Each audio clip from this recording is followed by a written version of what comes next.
नमस्कार शिक्षक साथियों, आपका बहुत बहुत स्वागत करती हूँ अपने YouTube चैनल पर।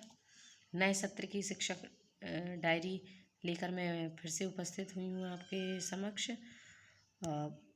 ये अप्रैल माह के प्रथम सप्ताह की शिक्षक डायरी है। अप्रैल माह का प्रथम सप्ताह जैसा कि सभी जानते हैं कि 1/4/2024 से शुरू हुआ है।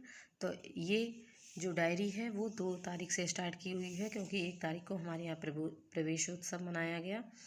तो ये 2 तारीख से लिखी हुई डायरी है। तो देखते हैं कि इस शिक्षक डायरी में मैंने क्या लिखा है। कक्षा 6, 7, 8 के लिए ये लिखा हुआ है। तो विज्ञान में पहला पाठ, दैनिक जीवन में विज्ञान, विभिन्न आविष्कार व उसके आविष्कारक। कक्षा 7 में भी पहला पाठ, सामाजिक विषय में भी पहला पाठ और कक्षा 8 में भी पहला पाठ। तो यहाँ मैंने लिखा है TLM व चर्चा परिचर्चा करते हुए विभिन्न आविष्कारों व उनके आविष्कार बताए जाएंगे। दैनिक जीवन में विज्ञान की समझ यहाँ टॉपिक मैंने लिया है। तो बच्चों के पूर्व ज्ञान को जांचते हुए विज्ञान और प्रौद्योगिकी के लाभ और हानियों पर चर्चा की जाएगी। सामाजिक विषय में पृथ्वी की आंतरिक संरचना की समझ, बोर्ड पर चित्र बनाकर पृथ्वी की आंतरिक संरचना समझाई जाएगी। कक्षा 8 में विज्ञान एवं तकनीकी के क्षेत्र में नवीनतम प्रगति। तो राष्ट्रीय स्तर पर विज्ञान एवं तकनीकी के क्षेत्र में हुई नवीनतम प्रगति पर चर्चा की जाएगी। 3 तारीख 3 अप्रैल पाठ वही चल रहे हैं अभी तीनों ही कक्षाओं में। तो मैंने यहाँ लिखा है कि विभिन्न क्षेत्रों में विज्ञान के योगदान पर चर्चा। तो भोजन, कृषि, यातायात, मनोरंजन आदि क्षेत्रों में जो विज्ञान ने हमें दिया है उस पर बच्चों से चर्चा की जाएगी, आसपास की चीज़ें दिखाते हुए। कक्षा 7 में विभिन्न क्रांतियाँ, सभी क्रांतियों पर चर्चा की जाएगी। सामाजिक विषय में शैल व शैल के प्रकार, दीक्षा ऐप के माध्यम से शैल व शैल के प्रकार समझाए जाएंगे और उन पर चर्चा की जाएगी। विज्ञान, अंतर्राष्ट्रीय स्तर पर विज्ञान का योगदान।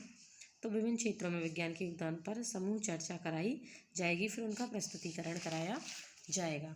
दिनांक 4/4/2024 पाठ वही चल रहा है अभी। तो संपूर्ण पाठ की प्रश्नोत्तर परिचर्चा द्वारा पुनरावृत्ति कराई जाएगी, पाठ के प्रश्नोत्तर कराए जाएंगे। कक्षा 7 मानव विज्ञान और प्रौद्योगिकी, प्रश्नोत्तर और पाठ चर्चा दोबारा से की जाएगी। पृथ्वी की आंतरिक संरचना, पाठ से संबंधित प्रश्नोत्तर कराए जाएंगे। कक्षा 8 विज्ञान एवं तकनीकी के क्षेत्र में नवीनतम प्रगति, दीक्षा ऐप के द्वारा पाठ की पुनरावृत्ति कराई जाएगी व पाठ के प्रश्नोत्तर कराए जाएंगे। अप्रैल दिनांक 5 विज्ञान में अभ्यास पत्रक कराया जाएगा। जो पुराने बच्चों से अभ्यास पत्रक मैंने लिए हुए हैं और कुछ अभ्यास पत्रक मैंने खुद बनाए हुए हैं, उनसे मैं करवाऊंगी। तो मैंने यहाँ अभ्यास पत्रक लिखे हुए हैं। सामाजिक विषय में पृथ्वी की आंतरिक संरचना, संपूर्ण पाठ की पुनरावृत्ति कराते, प्रश्नोत्तरों के माध्यम से कराते हुए बच्चों को आने वाली समस्याओं का निदान किया जाएगा। कक्षा 8 में विज्ञान एवं तकनीकी के क्षेत्र में नवीनतम प्रगति, पाठ से संबंधित अभ्यास पत्रक कराया जाएगा। दिनांक 6/4/2024 में दैनिक जीवन में विज्ञान सारी चीज़ों पर पुनर्चर्चा होनी है। तो कृषि, चिकित्सा, रक्षा, शिक्षा, यातायात आदि टॉपिक बच्चों को समूह में देकर एक एक करके उनका प्रस्तुतिकरण कराया जाएगा। कक्षा 7 में विभिन्न क्रांतियाँ ICT द्वारा टॉपिक पर समूह चर्चा कराई जाएगी। कला, शनिवार को कला में करवाती हूँ। तो आलेखन लिखा है मैंने, वर्ग में फूल, पत्ती, मछली, तितली आदि बनवाकर आलेखन बनवाया जाएगा। कक्षा 8 विज्ञान एवं तकनीकी के क्षेत्र में नवीनतम प्रगति, पुनरावृत्ति, तो इसमें समूह चर्चा की जाएगी। तो ये अप्रैल माह का प्रथम सप्ताह यहाँ ख़त्म होता है। तो ये मेरी शिक्षक डायरी है। उम्मीद है आपको पसंद आई होगी। अगर आपको पसंद आती है तो मेरे चैनल को सब्सक्राइब कीजिए, लाइक कीजिए और शेयर कीजिए।